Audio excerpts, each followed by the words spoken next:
Assalamualaikum warahmatullahi wabarakatuh. Alhamdulillah, selalu kita memuji Allah subhanahu wa ta'ala, zat yang paling pantas untuk dipuji, dicintai, dihormati dan ditunduki.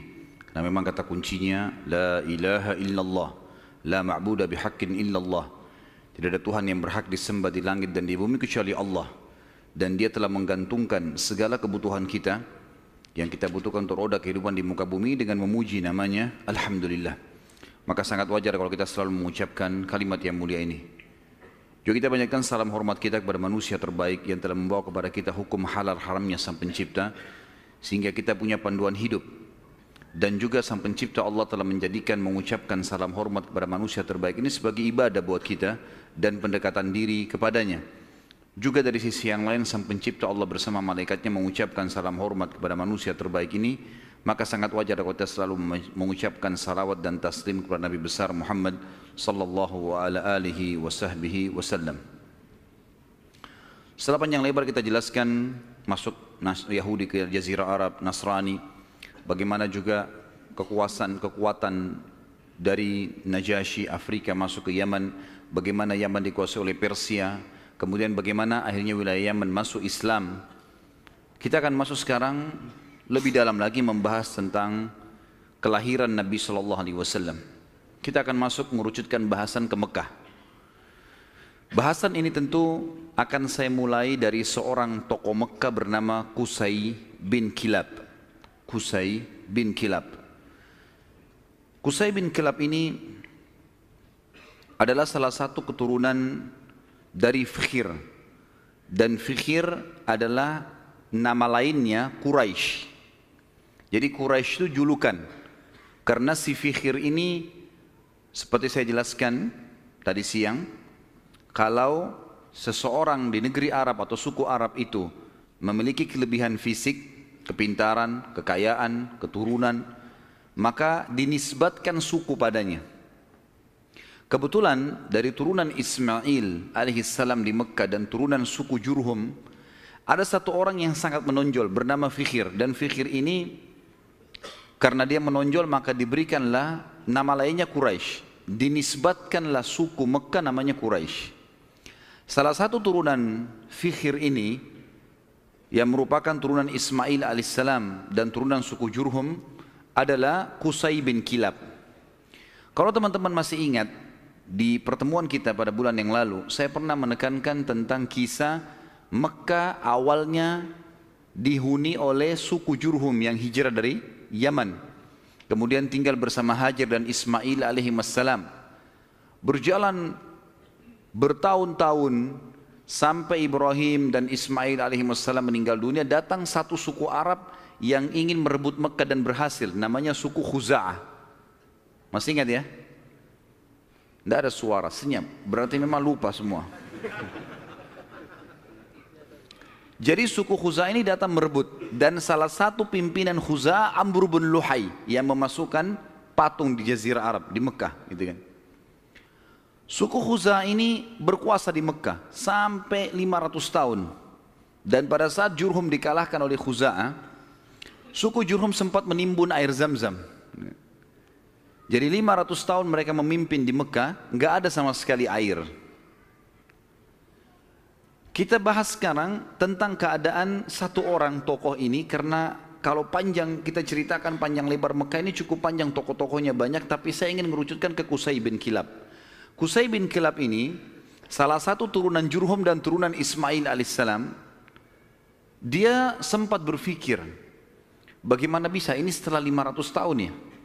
Bagaimana bisa Mekah ini yang tadinya dikuasai oleh suku dia Jurhum dan juga kakeknya Ismail alaihissalam direbut oleh Khuza'ah. Walaupun di Mekah itu suku Khuza'ah sama suku Jurhum sudah berbaur ya, karena sudah terlalu lama ratusan tahun, akhirnya mereka berbaur satu sama yang lain, tetapi tetap kekuasaan kerajaan di bawah kekuasaan Khuza'ah. Qusay bin Kilab lalu memperbaiki keadaan ekonominya. Dia berbisnis, dia berdagang sampai Allah membukakan kekayaan yang sangat banyak. Pada saat itu teman-teman sekalian, Raja Mekah dari suku Khuza'ah bernama Hulail. Hulail ini memiliki seorang anak wanita, anak tertuanya, terkenal dengan kecantikannya, anak raja. Qusay bin Kilab datang dan melamar. Dan pada saat itu, dia orang kaya raya, dia punya kedudukan, dihormati di Mekah. Oleh Hulail diterima lamarannya. Selama ini, kalau suku Jurhum mau melamar suku Khuza'ah selalu ditolak umumnya. Karena memang ada persaingan dari dulu gitu kan. Mereka berbaur saling transaksi, kalau berdagang, bertetangga. Tapi pernikahan tidak. Pertama kalinya dari suku Jurhum diterima lamarannya. Itu adalah Qusay bin Kilab. Oleh Hulail, kepala suku sekaligus raja, kepala suku Khuza'ah sekaligus raja Mekah. Pada saat dia menikah dengan anaknya Hulail, Qusay ini menunjukkan yang terbaik, ya. Dia patuh, dia bantu mertuanya dan seterusnya, sampai mertuanya meninggal. Waktu mertuanya meninggal, Qusay menjalankan misinya. Dia lalu mengiklankan dan menobatkan diri menjadi raja Mekah pengganti mertuanya. Orang-orang yang dari suku Khuza'ah menolak. Bagaimana bisa kau jadi raja? Raja jelas dari Khuza'ah, kamu dari Jurhum, enggak boleh gitu. Maka pada saat itu terjadi perseteruan. Sampai akhirnya Qusay meminta pertolongan dari orang-orang sesuku dengan dia dari Jurhum, dan Khuza'ah juga berkumpul. Akhirnya terbentuk dua pasukan dan terjadi peperangan besar di Mekah. Pertumpahan darah yang sangat besar dan banyak sekali korban pada saat itu. Pada saat mereka melihat korban banyak sekali teman-teman sekalian, maka tokoh-tokohnya termasuk Qusay bin Kilab dan anak-anaknya Hulail yang merupakan ipar-iparnya, ipar-ipar dari Qusay sendiri, mereka akhirnya sepakat, kita harus ada penengah nih yang mengambil hukum supaya jelas siapa yang memimpin Mekah. Maka mereka akhirnya sepakat menunjuk satu orang yang dituakan di Mekah pada saat itu, dan memang umurnya sudah sangat tua. Orang ini namanya Ya'mur bin Auf. Ya'mur bin Auf, dia ditunjuk oleh orang-orang Quraisy dari Jurhum dan juga ditunjuk oleh orang-orang Khuza'ah, nunjuk, dan diambillah sumpah atas nama Allah, apapun keputusan Ya'mur harus diterima. Baiklah, Ya'mur pada saat itu umurnya 120 tahun, orang yang sangat tua dan dituakan sekali, dihormati. Datang lalu mendudukkan Qusay dan anak-anaknya Hulail. Lalu mulailah ditanya oleh Ya'mur, wahai Qusay, apa alasan anda membentuk pasukan mau merebut Mekah dari keturunan mertua anda ini, apa sebabnya? Maka Qusay mengatakan, semua kita ini tahu kisah Mekah ini berawal dari kakek saya yang bernama Ismail, dan Ismail seorang nabi. Ismail menikahi suku Jurhum, anak kepala suku Jurhum, dan itu turunan kami. Kami yang membentuk komunitas di Mekah, kami yang membentuk ekonominya, kami yang membangun Ka'bah, kami yang semuanya disebutkan. Sementara Qusay menyebutkan ini, anak-anaknya Hulail dari suku Khuza'ah nggak bisa ngomong apa-apa, karena memang semuanya betul. Memang tidak ada. Khuza'ah ditanya, lalu kalian punya apa? Nggak ada. Tidak ada andilnya di Mekah.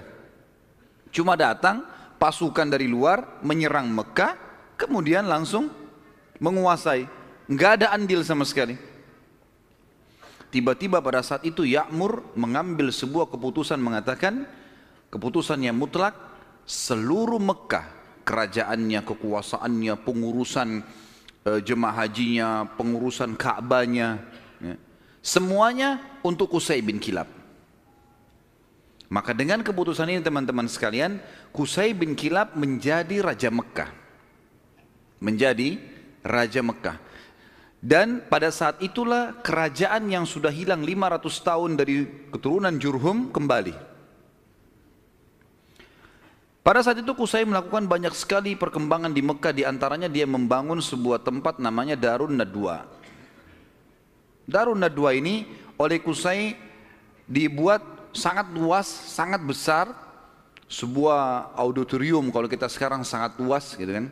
Tapi belum ada buku sejarah yang menyebutkan seberapa luas, seberapa dia menampung manusia. Tapi dari buku-buku sejarah disebutkan Darun Nadwa pada saat itu multifungsi. Dilakukan apa saja di situ. Pertemuan orang-orang Mekah, pertemuan tokoh-tokoh Mekah, sampai Qusay bin Kilab melarang siapapun orang Mekah menikah kecuali di Darun Nadwa. Harus di Darun Nadwa. Kalau anak bayi baru lahir, bawa ke Darun Nadwa. Pokoknya Darun Nadwa ini menjadi simbolnya Mekah. Termasuk juga pada saat orang-orang Quraisy ingin memerangi Nabi SAW, nanti kita akan belajar pada saat beliau mau hijrah pun ke Madinah atau mau dibunuh, itu mereka kumpulnya di Darun Nadwa ini. Qusay bin Kilab pada saat sudah mulai tua teman-teman sekalian, dia memperhatikan di antara anak-anaknya, anaknya banyak sekali. Tapi ada dua orang yang menonjol, artinya anak pertama bernama Abduddar. Dan anak kedua bernama Abdul Manaf. Sudah hafal belum? Ngangguk-ngangguk saja. Allahu alam. Faham atau enggak tahu. Abduddar dan Abdul Manaf. Abduddar anak pertamanya si Qusay. Abdul Manaf anak kesekian. Saya tidak temukan anak keberapa, tapi Abduddar karena anak pertama biasanya kalau dinisbatkan nama seseorang adalah nama anak pertamanya. Jadi Qusay ini dipanggil Abu Abduddar gitu. Tapi Abduddar ini orangnya lemah secara fisik. Dia nggak punya keterampilan, nggak punya kepintaran, sehingga tidak punya kedudukan di tengah-tengah masyarakat. Sementara adik-adiknya semua, terutama Abdul Manaf, menonjol sekali. Punya suara, berdagang, majulah gitu. Maka Qusay ingin anaknya ini, Abduddar, punya kedudukan. Apa yang dia lakukan? Pada saat dia mau meninggal, dia tulis sebuah keputusan surat, kalau saya meninggal, semua kerajaan, semua pengurusan Ka'bah, jemaah haji, itu di tangan Abduddar. Waktu Qusay meninggal dunia, surat dibuka, ditemukan tertulis seperti itu, maka semua anak-anaknya patuh. Keputusan raja. Abduddar akhirnya menjadi raja. Berjalan waktu teman-teman sekalian, Abduddar wafat. Pada saat wafat, keturunan Abduddar mau melanjutkan kerajaan ayahnya, tapi turunan Abdul Manaf tidak setuju, nggak bisa. Abduddar ini, paman kami dulu ini, ayah kalian, itu dipilih oleh kakek kita semuanya, Qusay, karena dia nggak punya kedudukan dan kemuliaan. Sudah dikasih dan sudah berhasil. Sekarang nggak bisa kembali kepada kalian. Harusnya ini dibagi rata. Sampai mereka pada saat itu hampir perang satu sama yang lain. Sama lagi. Dicarilah hakim di antara mereka dan akhirnya kesimpulannya dibagi. Pembagian ini teman-teman sekalian adalah dibagi Abduddar khusus mengurus keturunan Abduddar, khusus mengurus semua yang berurusan dengan jemaah haji. Sementara Abduddar mengambil alih pengurusan Ka'bah dan Darun Nadwa. Sementara Abdul Manaf mengurus jemaah haji. Dibagi dua. Kita akan sedikit sisipkan di sini teman-teman sekalian kisah tentang Darun Nadwa ini yang tadi dibuat.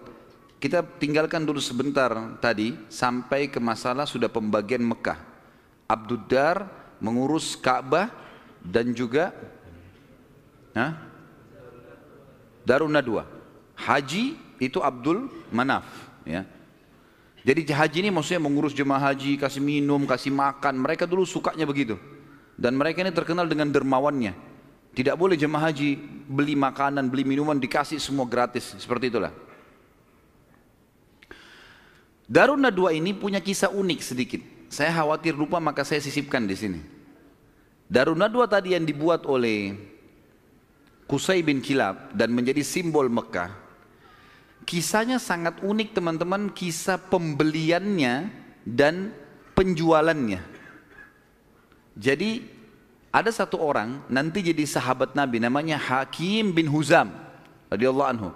Sebelum masuk Islam, Hakim bin Huzam ini suka mabuk. Masih di Mekah di masa jahiliyah. Dia bersahabat dekat dengan pemegang kuncinya Darun Nadwa. Jadi yang bertanggung jawab. dari turunan Abdiddar.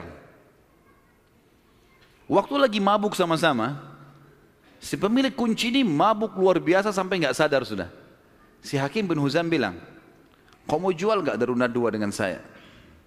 Kata temannya lagi mabuk, iya saya jual.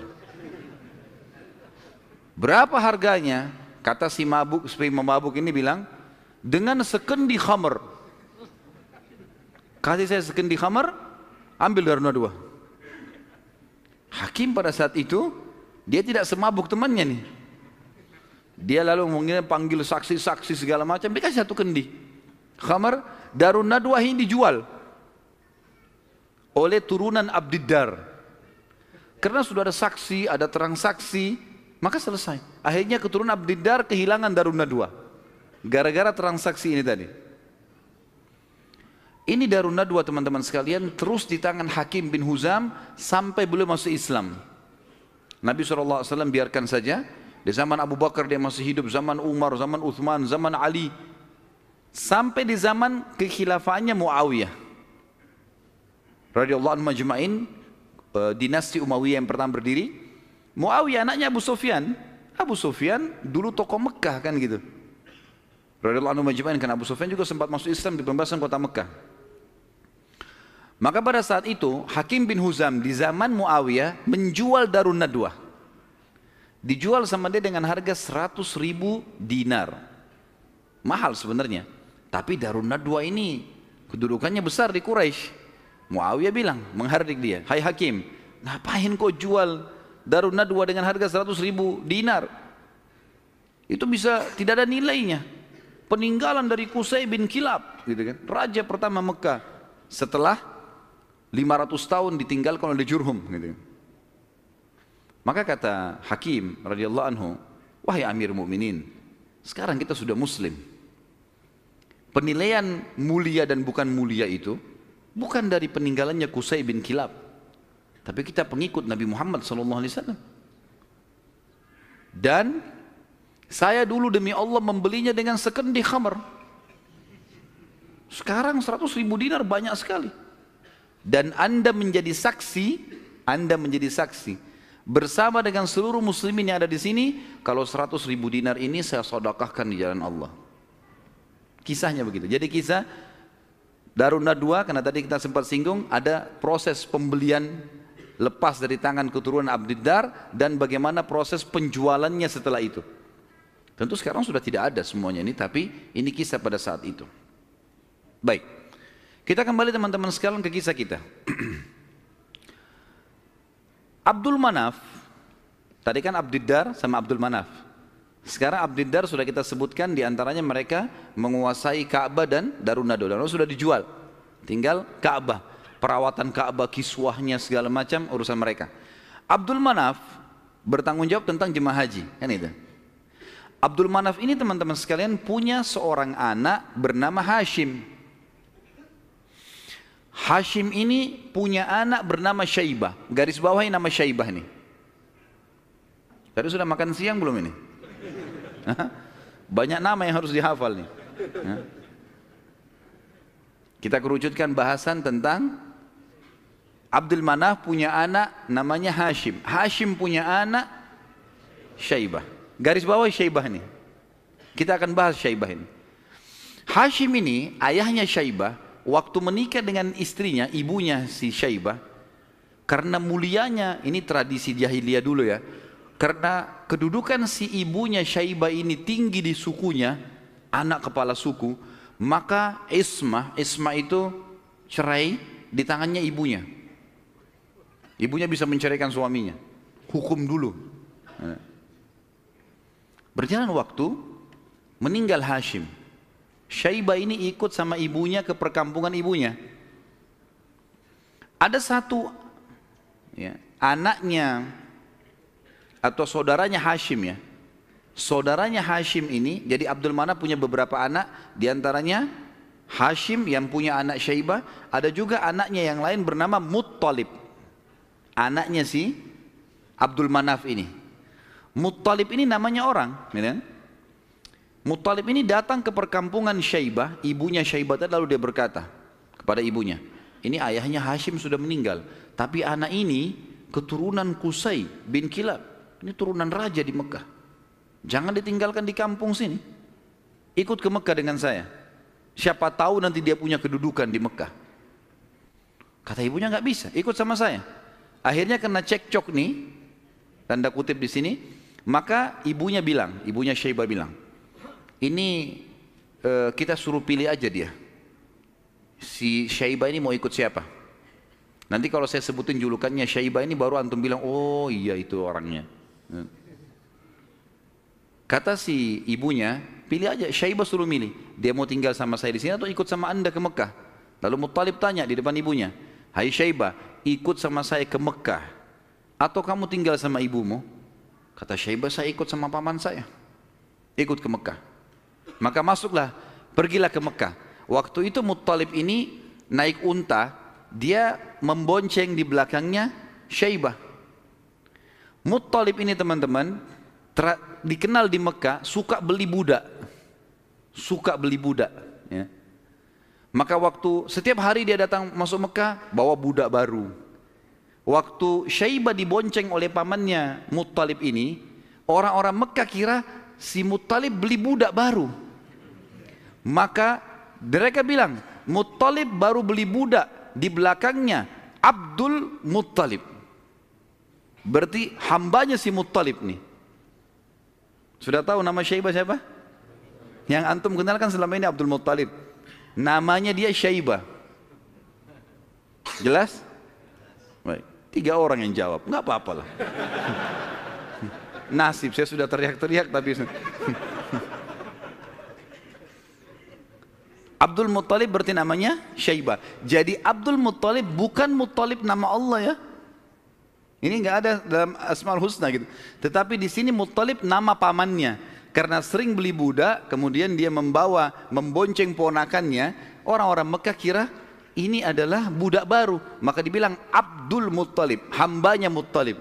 Tapi karena itu sudah menjadi buah bibir di Mekah, akhirnya terkenal dengan Abdul Muttalib. Baik. Abdul Muttalib ini yang tentu kita sudah tahu adalah kakek Nabi SAW. Kita masuk mengerucutkan bahasan sekarang ke Abdul Muttalib nih, si Syaibah. Kita sudah kerucutkan bahasan dari Abdul Manaf, ada anaknya Hashim, Hashim punya anak Syaibah. Syaibah ini Abdul Muttalib. Kita harus kerucutkan begitu supaya nanti ngerucut ke Nabi SAW. Karena kalau melebar akan jalur nasab Quraisy banyak sekali. Abdul Muttalib ini pada saat dia masuk ke Mekah, kemudian dia menikah, Allah karuniakan dia 1 orang anak. Anaknya diberi nama Harith, 1 anak dikasih. Waktu Harith sudah mulai bujang, mencapai umur sekitar 17 tahun, Abdul Muttalib ini Syaibah mimpi malam-malam. Dia mendengar suara dalam mimpinya, ihfirit tiba. Maksudnya galilah tiba. Tiba itu sesuatu yang baik. Lalu dia bertanya, mat tiba, apa itu tiba? Hilang suara itu. Hari kedua dia mimpi lagi, dengar lagi suara, ihfiril barrah, galilah sesuatu yang baik, yang bermanfaat. Dia tanya, mal barrah, apa itu barrah? Yang baik itu apa? Hilang lagi suara itu. Hari ketiga dia mimpi lagi, ihfiril madmunah, gali sesuatu yang terjamin. Dia tanya, mal madmunah, apa itu madmunah? Hilang lagi. Hari keempat baru dia mimpi dan dia dengar ihfiriz zamzam, galilah zamzam itu. Zamzam ini di zaman itu cuma seperti sebuah histori lama, kenangan. 500 tahun tidak ada sumur zamzam, hilang. Jadi selama Khuza'ah berkuasa teman-teman sekalian di Mekah, mereka selalu mendatangkan air dari luar, beli mahal dari luar Mekah, sumur-sumur di luar Mekah. Abdul Muttalib ini pernah dengar kalimat zamzam, penasaran dia. Terus dia tanya, dalam mimpi dia tanya, mas zamzam, apa itu zamzam?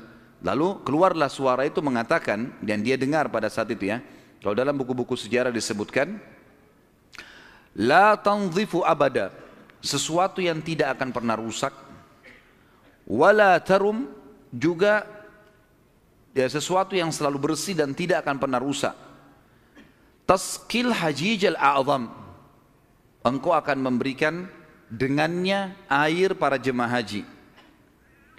Dikatakan wahia bainar rafthi waddam, tempatnya air zam-zam itu berada di antara rafath. Rafath itu bisa berarti busanya darah, atau memang darah yang bercampur, busa yang bercampur dengan darah, atau memang busa air biasanya. Jadi dikatakan sini ciri-cirinya adalah tempat zam-zam itu ada darah yang bercampur dengan rafath, dengan busa, kemudian bercampur sama tanah. Lalu dikatakan lagi dalam mimpinya, inda naqratil gurabil a'sam, di bawah patokannya burung gagak yang memiliki warna keputih-putihan. Inda qaryatin naml, di atas atau di sekitar sarang semut. Seperti itu dalam mimpinya. Maka Abdul Muttalib bangun pagi-pagi, penasaran dia dengan mimpi ini. Dan dia tahu mimpi ini gak mungkin main-main.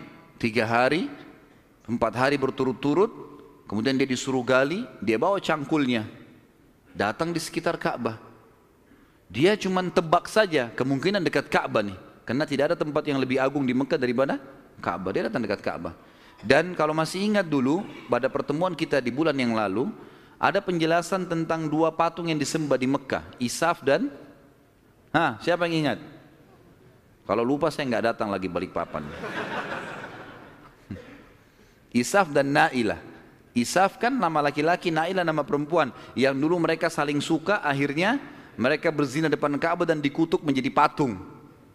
Kan dulu waktu sebelum Amr bin Luhai datang ke Mekah, patung Isaf ditaruh di Gunung Safa, patung Nailah ditaruh di Gunung Marwah, untuk peringatan bagi orang-orang. Nih, hati-hati kalau berzina depan Ka'bah dikutuk begini nih, gitu. Tapi oleh Amr bin Luhai yang membawa patung masuk ke Jazirah Arab, dia angkat patung Isaf dan Nailah, dipindahin dekat Ka'bah, disuruh orang Mekah sembah.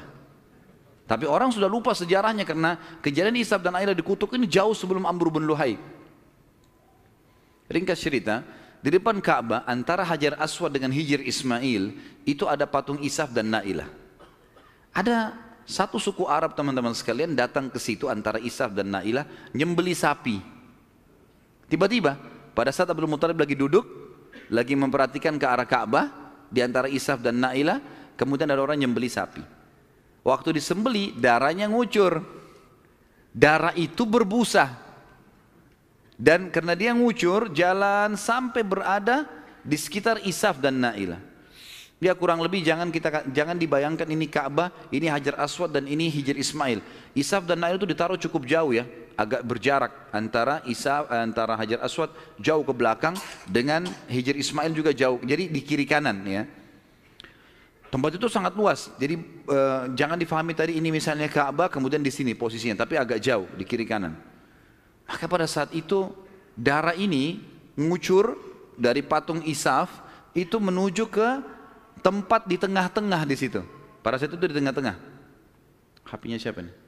Pada saat itu patungnya, darahnya ngalir, kemudian darah itu ngalir menuju ke tengah-tengah antara Isaf dan Nailah ini, dan ada seperti tempat agak turun di lembah Mekah, kan waktu itu masih pasir, lalu darah itu berkumpul di situ. Jadi akhirnya darah sama pasir bercampur. Abdul Muttalib lihat ini isyarat pertama nih. Mimpinya kan tadi darah yang mengalir berbusa yang bercampur dengan tanah, gitu kan.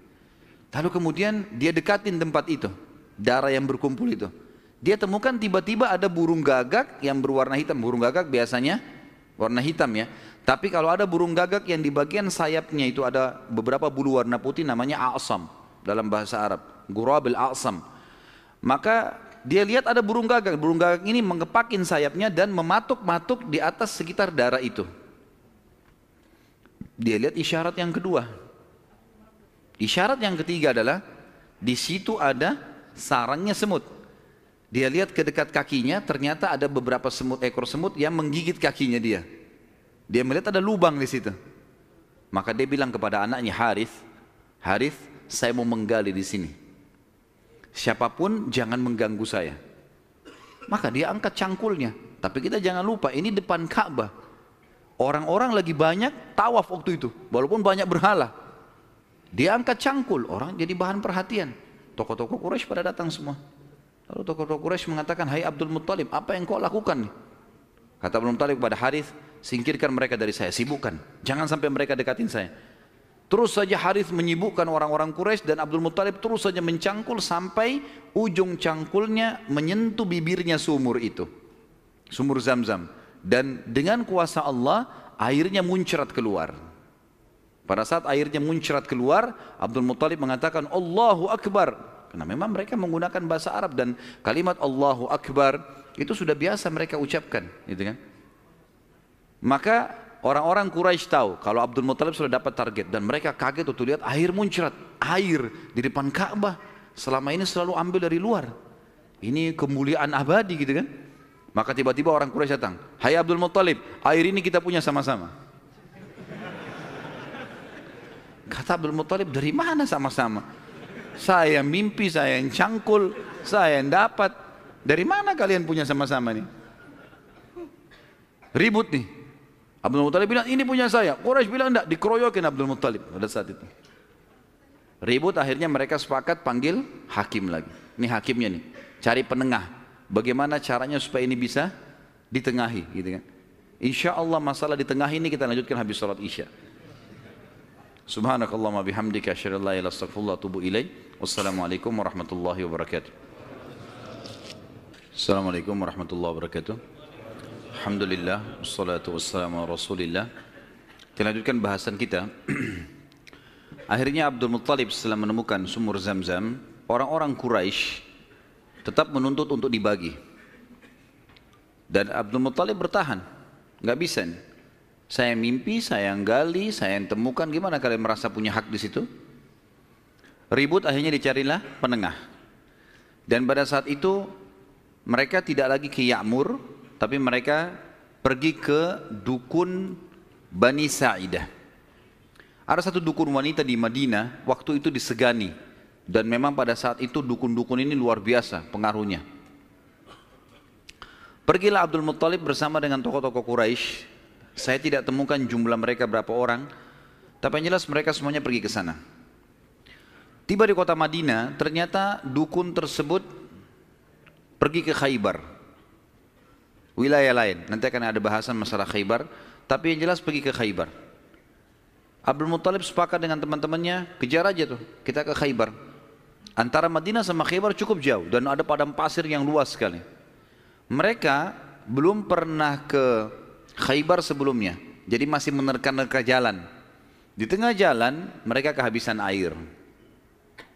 Mau balik ke Madinah jaraknya jauh. Mau menuju ke Khaybar belum jelas tujuannya. Air habis. Panas lagi sangat terik pada saat itu. Mereka bermusyawarah, kira-kira bagaimana jalan keluarnya nih. Akhirnya orang-orang Quraisy selain Abdul Muttalib sepakat mengatakan, kayaknya kita pasti mati nih. Nggak ada air.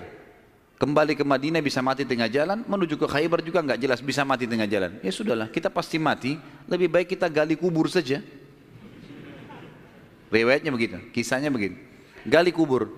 Dari sekian orang ini, nanti setiap siapa yang mati duluan dikubur oleh temannya. Minimal nanti ada satu orang yang tidak tertutup kuburannya, yang lain semua tertutup. Akhirnya mereka pada gali kuburan, kecuali Abdul Muttalib nih. Abdul Muttalib bilang ini bukan ide yang tepat nih. Masa kita menyerah? Lebih baik coba kita cari jalan. Teman-temannya bilang percuma, mau kemana? Abdul Muttalib naik ke atas untanya. Begitu untanya bergerak, dari pijakan kakinya untanya Abdul Muttalib keluar muncrat air di padang pasir itu. Keluar mata air. Lalu Abdul Muttalib melihat, dia turun dari untanya, dia minum airnya, untanya dikasih, lalu diajak teman-temannya, ayo ini ada air, minum. Teman-temannya heran, di padang pasir ada air. Maka akhirnya mereka sepakat mengatakan, demi Allah yang telah memberikan, demi Allah sungguh ya, yang telah memberikan air kamu di sini, Allah Subhanahu wa taala, dialah yang telah memberikan kamu air Zamzam. Zamzam punya kau, hai Abdul Muttalib. Gara-gara ini akhirnya Zamzam jadi miliknya Abdul Muttalib. Dan Abdul Muttalib keturunan dari Abdul Manaf. Sementara memang dasarnya Abdul Manaf tadi sudah saya jelaskan, mereka bertugas memberikan makanan dan minuman jemaah haji. Sehingga sekarang mereka tidak perlu lagi mengambil air dari luar, tapi mereka sudah punya mata air Zam-Zam. Dan sebagian ahli sejarah menanggapi mengatakan, Allah yang maha tinggi dan maha pemurah memudahkan mata air Zam-Zam ditemukan kembali oleh Abdul Muttalib, karena memang suku ini dari turunan Abdul Manaf bertugas untuk memberikan minum dan makan jemaah haji. Maka karena itu Allah Subhanahu wa taala kasih. Makanya tadi dalam salah satu perkataan dan pernyataan dalam mimpi, Taski Hajijil A'zam, engkau akan memberikan minum jemaah haji yang banyak, gitu kan. Jadi bukan karena Abdul Muttalibnya, tapi karena memang waktu itu diberikan untuk jemaah haji umumnya. Baik, baliklah Abdul Muttalib ke Mekah, dan akhirnya pada saat itu Abdul Muttalib dinobatkan secara tidak langsung sebagai Raja Mekah. Kenapa saya katakan tidak langsung? Karena pada saat itu Quraisy sepakat di Mekah itu semua kepala suku bisa memimpin. Bisa memimpin. Tidak harus fokus ke turunan Abdul Manaf atau Abdul Dar, tapi mereka Abdul Manaf Abdul Dar ini mereka yang memegang Ka'bah, memegang urusan haji dan jemaah haji, minum dan makannya ini. Tapi pasukan segala macam ini boleh dari mana saja. Tapi dengan kejadian Abdul Muttalib menemukan air Zam-Zam, maka terkerucut lagi masalah orang-orang Mekah. Karena tadi setelah Abdul Dar meninggal, kan kita sudah bilang tadi, kan pecah ya. Abdul Dar kan jadi raja pengganti ayahnya Qusay. Tapi setelah Abdul Dar mati, ribut anak-anaknya, akhirnya tidak ada raja. Setelah kejadian air Zam-Zam, secara tidak disadari Abdul Muttalib ditunjuk menjadi raja. Dan inilah sebabnya waktu kita jelaskan tadi masalah pasukan gajah yang datang, Abdul Muttalib kan menjadi raja pada saat itu. Dan menjadi raja justru karena menemukan mata air Zam-Zam ini. Abdul Muttalib pada saat itu mulai naik kedudukannya, namanya jadi tambah baik dan seterusnya. Memang orangnya sangat dermawan. Semua orang boleh minum air Zam-Zam tapi melalui izin dia. Tapi tidak bayar, gitu kan? Dikasih semuanya. Abdul Muttalib mulai berpikir, waktu dia tadi punya anak satu, namanya Harith. Masih ingat nggak? Wah, ngaku-ngaku aja. Baiklah, saya terima. Anaknya tadi satu, Harith, yang disuruh jaga sama dia waktu dia mencangkul kan? Baiklah. Si Harith, dia pikir, waktu saya tadinya punya anak satu nih, kayaknya kerepotan, gak ada yang bisa bela dia. Dan seorang raja, salah satu kebanggaannya kalau punya keturunan banyak. Maka dia pada saat itu berazam, bernazar ya, kalau Allah memberikan dia anak laki-laki yang banyak, jumlahnya mencapai 10, dia akan menyembeli salah satunya, dikorbankan di depan Ka'bah untuk Allah. Nggak ada dalam syariat Nabi Ibrahim alaihissalam. Ini ijtihadnya, upayanya Abdul Muttalib. Subhanallah, berjalan waktu, istrinya melahirkan, punya anak 16. Anaknya Abdul Muttalib 16, 10 laki-laki, 6 perempuan. Laki-laki yang 10 ini, yang paling pertama tentu ada namanya Harith ya. Kemudian ada, jadi dari 10 ini kita bagi 6 ini meninggal sebelum masa kenabian, 4 mendapatkan masa kenabian. Dari 10 anak Abdul Muttalib yang laki-laki, ada 6 yang meninggal sebelum fase kenabian, sebelum penobatan Nabi SAW menjadi Nabi. Ini paman-paman Nabi semua ya. Dan ada 4 yang mendapatkan fase atau masa kenabian. 6 orang yang tidak dapat masa kenabian ini tentu dimulai dari Harith tadi, anak pertamanya Abdul Muttalib. Kemudian tentu ada beberapa nama ya, saya sebutkan Harith, Dirar, Hijir, Muqaddam, Zubair. Dan yang keenam Abdullah, ayahnya Nabi SAW.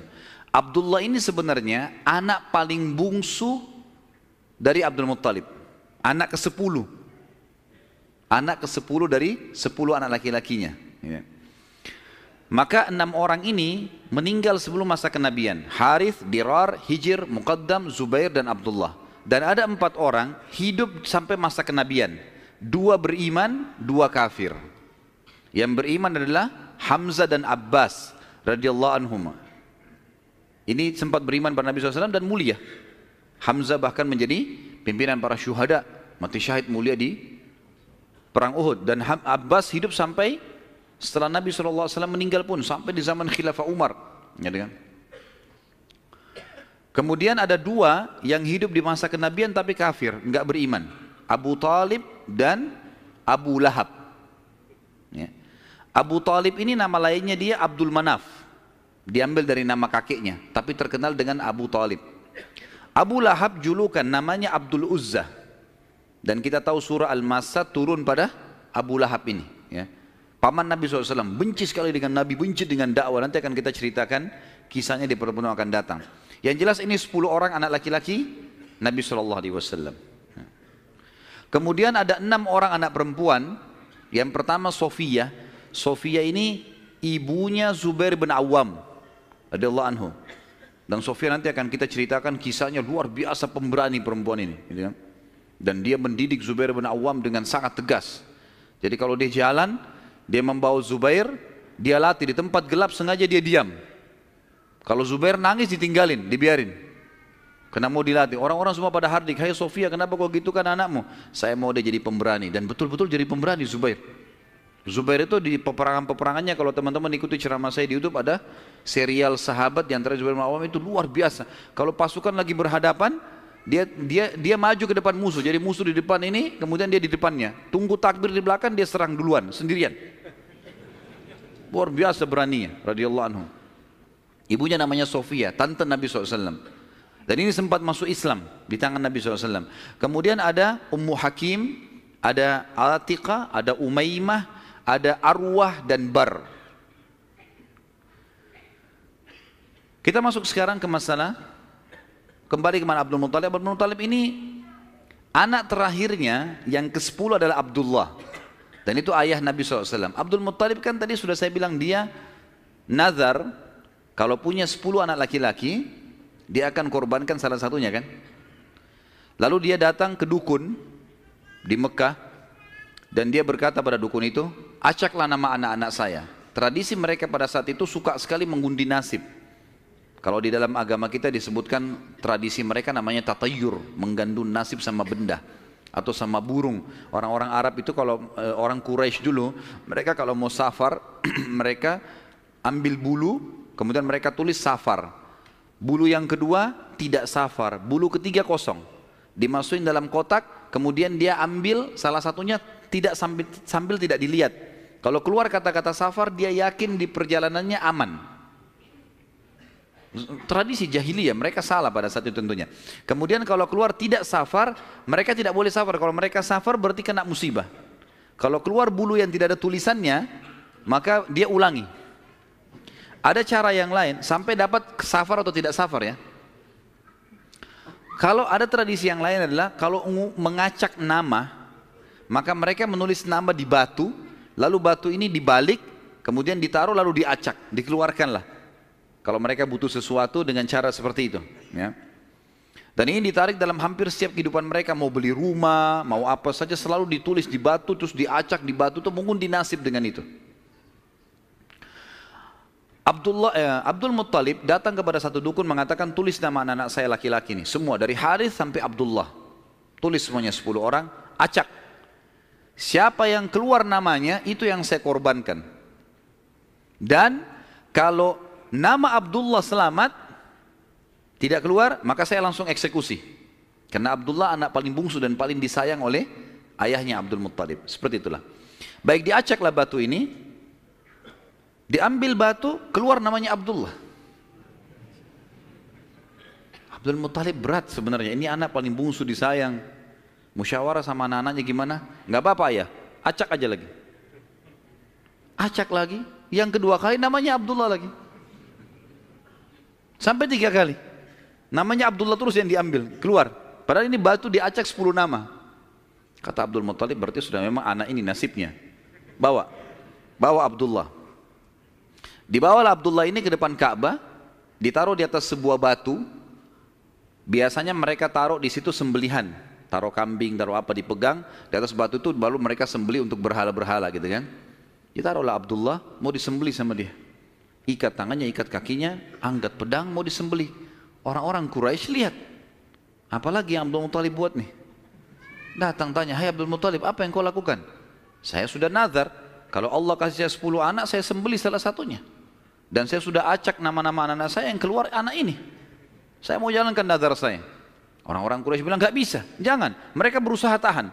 Akhirnya Abdullah ini ditarik-tarik. Ini.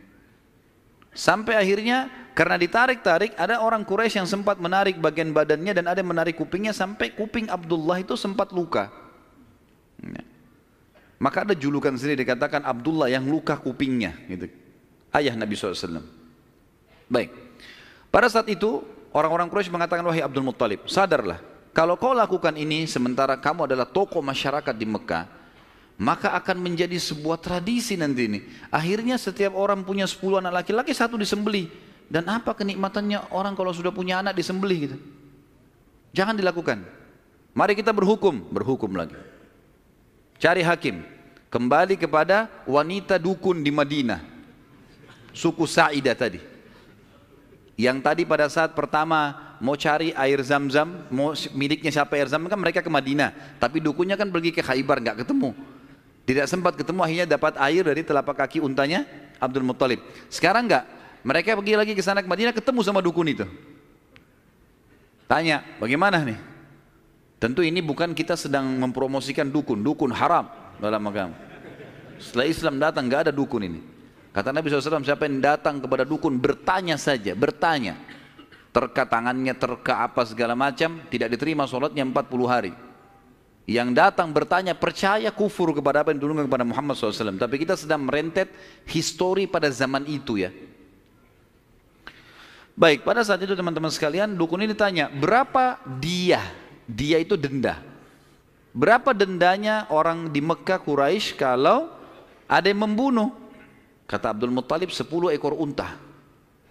Jadi kalau orang membunuh, supaya dia tidak dibunuh, dia harus bayar ke walinya orang yang dibunuh 10 ekor unta. Kata si dukun, tulis namanya Abdullah di batu, tulis juga 10 ekor unta di batu yang lain.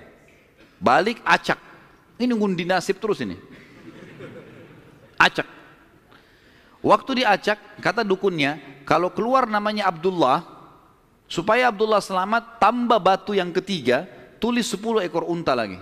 Sampai Abdullah selamat. Kalau keluar nama unta, nah baru untanya, baru Abdullah selamat. Ditaruh batu 10 ekor unta sama Abdullah, diacak namanya Abdullah keluar. Tambah batu 20 ekor unta sekarang, 10, setiap batu 10 ya. 10 ekor unta batu kedua, keluar lagi namanya Abdullah. Terus sampai 10 batu. Sampai akhirnya ada 10 batu, semuanya tertulis 10 unta, 1 namanya Abdullah. Waktu diacak setelah 10, diangkat keluar namanya Abdullah. Dan ini pastilah 10 batu semuanya unta, gitu kan. Semestinya secara rasional gitu ya. Tapi ini pada saat itu keyakinan orang. Abdul Muttalib bilang, saya enggak percaya, saya belum puas nih. Coba acak lagi, diacak lagi, diambil unta sampai 3 kali. Kata Abdul Muttalib, baiklah. Kalau begitu saya akan sembelih itu 100 ekor unta. 100 ekor unta. Karena setiap batu 10, ada 10 batu, maka 100 ekor unta. Pada saat itu akhirnya dengan kejadian ini Abdullah selamat dari sembelihan atau dikurbankan. Dan Nabi SAW berkata dalam sebuah hadis, Ana ibnu Zabihain. Saya keturunan dari 2 orang yang hampir disembelih. Ismail alaihissalam oleh ayahnya Ibrahim dan Abdullah oleh ayahnya Abdul Muttalib. Baik. Berjalan waktu teman-teman sekalian, Abdullah tumbuh besar dan mulai menjadi seorang pemuda yang cerdas, yang pintar, membantu ayahnya. Maka oleh Abdul Muttalib dinikahkan, dan dinikahkan oleh seorang wanita yang bernama Aminah. Dan Aminah dari turunan Abdul Manaf juga, jadi satu jalur, masih sepupu dengan Abdullah. Hanya saja dari Aminah ini, dari paman-pamannya Aminah itu dari penduduk asli Madinah, dari Aus dan Khazraj, dari suku Ansar di Madinah. Maka Nabi SAW di sini memiliki jalur dari 2 kota suci, Mekkah dan Madinah. Pada saat sudah selesai melahirkan, baru menikah, beberapa hari kemudian ada tanda-tanda kehamilan di Aminah.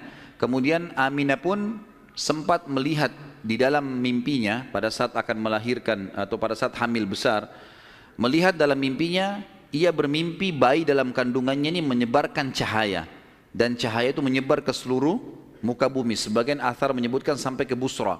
Busra ini wilayah Irak sana, wilayah Persia gitu.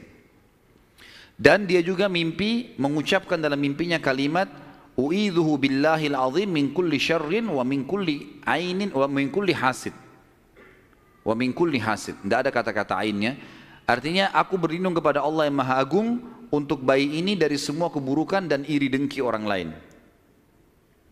Berjalanlah hamil tersebut. Pada saat berumur beberapa bulan, ada sebagian ahli sejarah menyebutkan sekitar 6 bulan hamilnya Aminah di Nabi SAW dalam kandungan beliau, maka meninggallah Abdullah. Maka Nabi SAW jadi yatim sebelum lahir. Setelah itu Nabi SAW lahir, yang paling banyak dinukil oleh para ahli sejarah 12 Rabiul Awal di tahun gajah.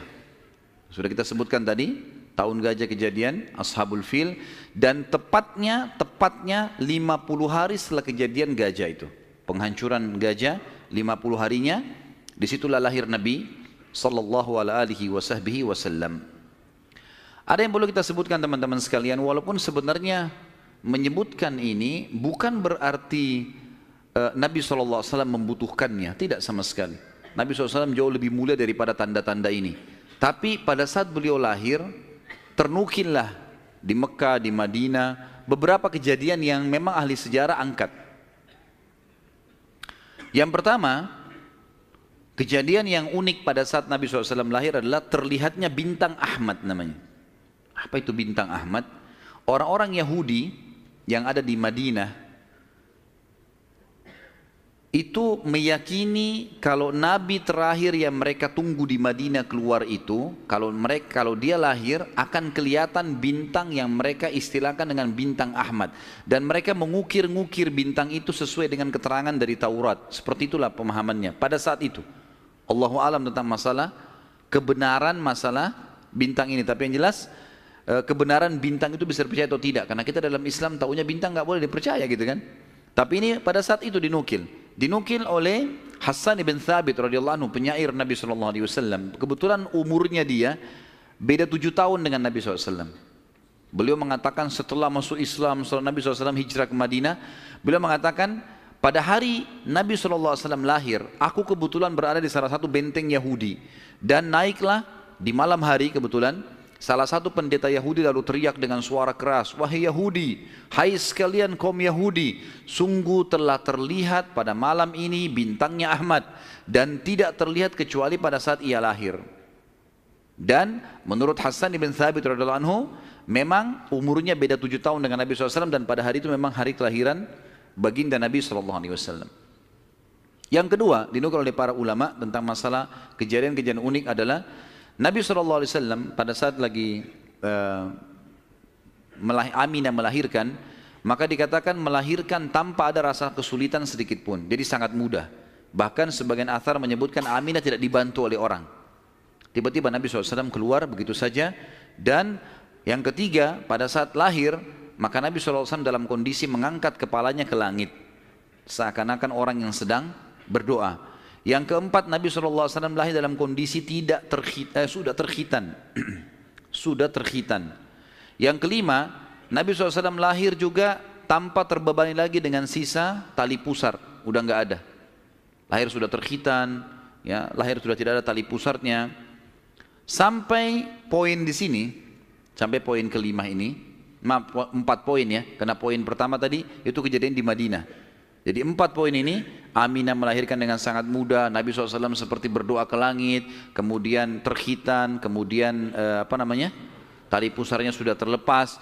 Maka Abdul Muttalib, kakeknya, bangga sekali datang, sangat senang pada saat itu. Dia berkata, sungguh pada cucuku atau anakku ini ada perkara besar. Lalu Abdul Muttalib pun membawa bayi Nabi SAW ke Ka'bah saat baru lahir, dan ia yang memberi nama Muhammad. yang memberi nama Muhammad. Baik, ada sedikit rahasia masalah nama Muhammad ini. Perlu teman-teman tahu, nama Muhammad sebelum Nabi Muhammad SAW tidak dikenal oleh orang-orang Arab. Gak ada satupun orang Arab bernama Muhammad pada saat itu, belum ada. Terus dari mana nama ini? Kok Abdul Muttalib bisa berikan nama cucunya? Ada kisahnya. Jauh sebelum lahir Nabi SAW, Abdul Muttalib pernah jalan-jalan ke negeri Syam bersama dengan 3 orang sahabatnya. Yang pertama Sulaiman bin Mujazi', salah satu kepala suku di Mekah. Yang kedua Hulayla bin Hajij. Dan yang ketiga Himran bin Rabi'ah. 3 orang ini bersama Abdul Muttalib, 4 orang ini pergi ke negeri Syam. Pas tiba di negeri Syam, ada salah satu pendeta Nasrani menemui mereka lalu berkata, kalian dari mana? Kata Abdul Muttalib, dari Jazirah Arab. Dari mana tempatnya? Dari kota Mekah. Kata pendeta itu, dari kota kalian nanti akan keluar Nabi terakhir. Dan Nabi terakhir itu bernama Muhammad. Kata Abdul Muttalib, dari mana engkau tahu itu semua? Dia bilang, dari kitab kami. Dalam Injil disebutkan. Namanya Muhammad. Maka keempat orang ini bertekad pada saat itu untuk memberikan nama kalau mereka dikaruniai anak setelah itu atau cucu, Muhammad. Dan dari 4 orang ini, pada saat balik ke Mekah, orang yang pertama mendapatkan cucu laki-laki adalah Abdul Muttalib. Itulah Nabi Muhammad SAW. Maka dia pun mengangkat bayi Nabi SAW lalu keliling di dekat Ka'bah lalu mengatakan, anak ini memiliki perkara yang besar. Aku memberikan nama Muhammad. Aku memberikan nama Muhammad. Terus dia mengucapkan kalimat itu. Kemudian selanjutnya teman-teman sekalian, yang keenam adalah goncangnya istana Kisra di Persia dan rubuhnya 14 teras istananya. Jadi ada teras-terasnya istana itu rubuh semua tanpa sebab, rusak semuanya. Pada saat melihat kejadian tersebut, Kisra sempat khawatir, lalu dia bertanya kepada para peramal-peramalnya lah, dukun-dukunnya segala. Maka mereka pun menjawab, goncangnya istana disebabkan karena hari ini lahir seseorang nabi dan runtuhnya 14 teras ini menandakan terdapat 14 raja Persia, tinggal 14 orang saja. Selebihnya sudah runtuh kerajaan ini. Maka sempat Kisra bilang, 14 raja masih lama. Kalau satu raja punya 1100 tahun umurnya, berarti 1400 tahun. Tapi tanpa disadari oleh Kisra, para ahli sejarah muslim menukil, tanpa membenarkan ramalan ini ya, kita bukan membenarkan. Karena ramalan itu semua, kalaupun bertepatan, karena mereka mencuri, syaitan mencuri berita dari langit. Bukan karena mereka tahu. Sebagaimana dijelaskan dalam ada hadits Nabi SAW. Dan ternyata setelah Kisra, yang pada saat Nabi SAW lahir itu ada, anak-anaknya berselisih pendapat dan dalam waktu 4 tahun saja terjadi penggantian 10 orang Kisra. Mati semua, saling membunuh satu sama yang lain. Ya, dan puncaknya yang terakhir adalah yang ke-14 meninggal di zaman Umar radhiyallahu anhu. Pada saat Umar menembus wilayah Persia.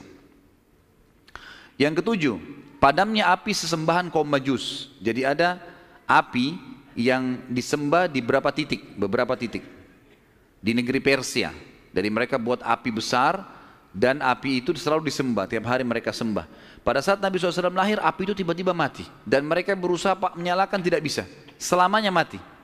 Sampai Persia pada saat itu seluruh Persia yang menyembah api, apinya mati semua, nggak ada.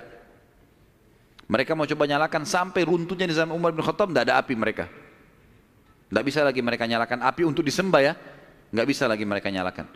Setiap kali di wilayah Persia dinyalakan api mati, padam. Mereka cuma pakai masak, misalnya di situ padam, nggak bisa sama sekali. Yang kedelapan, hanyutnya air sungai Sawa. Sungai Sawa ini teman-teman sama dengan sungai Gangga sekarang di India. Di kultus dianggap ini sungai apalah, keramat lah dan seterusnya, gitu kan. Maka orang-orang Persia meyakini sungai Sawa ini adalah sesuatu yang luar biasa. Kalau ada yang mati, mereka bakar, lalu mereka lempar debunya di situ, airnya diambil, dianggap suci, apalah segala macam. Subhanallah, karena sungai ini selalu ditaruh tumbal segala macam. Waktu Nabi SAW lahir, air sungai ini hilang, nggak ada airnya sama sekali, kering. Sampai sungai Sawa dilupain udah, nggak ada lagi sungai. Namanya memang sungai Sawa. Yang kesembilan, dan ini agak sedikit kita titik beratkan, adalah kisah Halimah As-Sa'diyah. Tradisi orang Arab dulu teman-teman sekalian, terutama orang-orang Quraisy, setiap bayi lahir selalu dititipkan untuk disusui dan dibesarkan selama 2 tahun di luar kota Mekah, tepatnya di padang pasir. Ada alasan kenapa mereka titipkan anak-anak mereka ke padang pasir sama orang-orang Badui. Yang pertama, agar bahasa Arab fusha anak-anak mereka terjaga. Apa itu bahasa Arab fusha? Bahasa Arab ada 2 macam. Ada bahasa Arab fusha, bahasa aslinya bahasa Arab, dan itu Al-Quran dalam bahasa fusha. Kalau kita belajar bahasa Arab di pesantren atau di kampus-kampus, bahasa Arab yang dipakai bahasa Arab fusha. Dia punya grammar, rapi. Gitu. Ada bahasa ammiyah, yang kedua, bahasa pasar. Ini bahasanya dialeknya berbeda-beda, Mesir berbeda, Tunis berbeda, Saudi berbeda, dialek bahasa pasarnya berbeda. Ini tidak punya grammar, lebih teracak. Ya mungkin kalau dalam bahasa Inggris dari Inggris sendiri, negeri Inggris dengan dari Amerika. Agak berbeda, grammarnya lebih rapi gitu kan. Tapi kita tidak bahas masalah itu tentunya. Yang jelas orang-orang Quraisy untuk menjaga bahasa fusha, maka mereka menitipkan anak mereka ke Badui, karena orang Badui masih pakai bahasa fusha. Sementara penduduk asli Mekah pada saat itu sudah sering lalu-lalang jemaah haji. Jemaah haji ini dari berbagai wilayah. Makanya kita temukan bahasa Arab yang kalau tanda kutip ya, yang paling kacau itu bahasa Arabnya orang Mekah sampai hari ini. Karena bercampur baur antara bahasa Arab dengan bahasa Urdu, dengan bahasa Indonesia, dengan campur-campur. Jadi kalau kita ngomong sama mereka itu nggak jelas kadang-kadang. Memang orang-orang Mekah dikenal begitu, karena memang campur baurnya jemaah haji ini. Karena mereka nggak bisa bahasa Arab, mereka pakai bahasanya. Jadi orang sana terpaksa belajar bahasa Persia, belajar bahasa Melayu, belajar macam-macam. Seperti itulah. Nah, dari zaman dulu memang orang-orang Quraisy sudah khawatir dengan itu, perubahan bahasa. Yang kedua, alasannya kenapa anak-anak mereka dititipkan di padang pasir, karena sisi kesehatan. Padahal zaman dulu belum ada seperti kita ya, masalah kimia-kimia dan segala polusi udara masih belum ada. Tapi orang-orang Quraisy sudah berpikir itu. Anak-anak mereka ditinggalkan di padang pasir untuk menjaga kesehatan tubuh mereka, karena makanannya alami gitu kan. Hewan-hewan yang langsung disembelih, langsung dimakan, susu kambing yang diminum, memang sehat. Dan juga udara, gitu kan. Serta juga orang-orang Badui ini melatih anak-anak mereka hidup untuk hidup susah.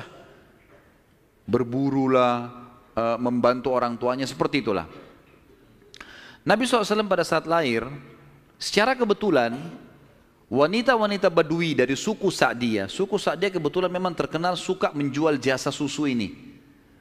Banyak ibu-ibu mereka, wanita mereka yang baru melahirkan, air susunya banyak, mereka pun pergi ke Mekah atau ke kota-kota lain nawarin jasa. Ada yang mau nggak titipin anaknya 2 tahun, kemudian nanti bayar upah gitu. Bisa orang tuanya datang mengunjungi, nanti balik lagi. Pokoknya anak-anak ini dijamin dijaga. Dan suku Sa'diyah ini terkenal suku-suku orang-orang yang amanah. Maka orang tidak ragu nitipan anaknya. Datanglah beberapa wanita dari Sa'diyah, di antaranya Halimah. Halimah Sa'diyah ini bersama dengan suaminya bernama Harith. Mereka sama-sama rame-rame datang, dan kebetulan kehidupan Harith dan Halimah ini pas-pasan, orang miskin lah. Di rumahnya itu bangunan tua, ada seekor unta yang kurus dan ada 2 ekor jantan dan betina kambing, tapi dua-duanya juga kurus, tidak produktif lagi. Dan Halimah dan Harith punya anak banyak. Mereka akhirnya mengadu nasib pergi ke Mekah. Saat tiba di Mekah, mereka kelilinglah nawarin jasa. Biasanya kalau sudah datang wanita-wanita ini, orang-orang ibu-ibu Mekah pada datang nih tawarin anaknya dan seterusnya. Mereka keliling-keliling, semuanya menawarkan diri kepada orang-orang kaya karena akan dibayar. Dan pada saat mereka melewati Nabi SAW, mereka menolak. Karena pada saat itu mereka tahunya Nabi SAW tidak memiliki ayah. Abdullah meninggal waktu umur 6 bulan. Siapa yang mau tanggung nih? Abdul Muttalib waktu itu betul Raja Mekah, tapi Abdul Muttalib ini sibuk membiayai jemaah haji ya, dan memang tidak bisa. Intinya orang-orang perempuan-perempuan saat dia tidak mau menerima Nabi SAW. Semua bawa anak, mau pulang ke kampungnya, tinggal Halimah yang tidak dapat. Lalu suaminya bilang, si Harith, hai Halimah, coba seandainya kamu ambil anak yatim itu, siapa tahu baik buat kita. Maka Halimah pun mengatakan, baiklah, daripada kita pulang dengan tangan kosong, lebih baik kita ambil. Subhanallah, begitu Halimah pegang Nabi SAW, di situ terjadi keberkahan. Waktu datang ke Mekah, Halimah menunggangi keledai, keledainya kurus sekali dan selalu lambat di belakang. Sampai teman-temannya Halimah kayak ngolok-ngolok, "Hai Halimah, cepatlah, keledaimu melambatkan kami." Gitu. Dan keledai-keledai yang lain bisa 2 orang naikin, keledai Halimah nggak bisa. Jadi Harith selalu megang saja talinya. Gitu. Waktu dia mengambil Nabi SAW, kejadian aneh yang pertama, yang unik, bukan aneh tapi unik ya. Pada saat itu adalah keledainya Halimah tiba-tiba jadi kuat. Dan pada saat Halimah naik, karena tidak bisa dikontrol, maka Harith pun naik di atasnya, di keledai ini, dan larinya kencang sekali, ninggalin teman-temannya. Sampai teman-temannya Halimah bilang, "Hai Halimah, itu keledai tadi yang kamu pakai ke Mekah." Dia bilang, "Iya, tapi kita nggak bisa ngontrol, ini lari kencang sekali keledainya." Lalu kemudian pada saat tiba di sana, Halimah memiliki tadi saya bilang seekor unta betina yang lemah. Tiba-tiba saja waktu tiba di rumah dilihat untanya gemuk. Ini baru 2-3 hari ditinggalkan, nggak ada yang urus, gemuk sekali untanya. Dan tiba-tiba saja unta betina itu punya kantong susu yang penuh. Sehingga Halimah sama Harith memerahnya, dan setiap habis diperah penuh lagi. Biasanya unta butuh makan, minum dulu baru penuh, ini enggak. Setiap habis diperah penuh lagi.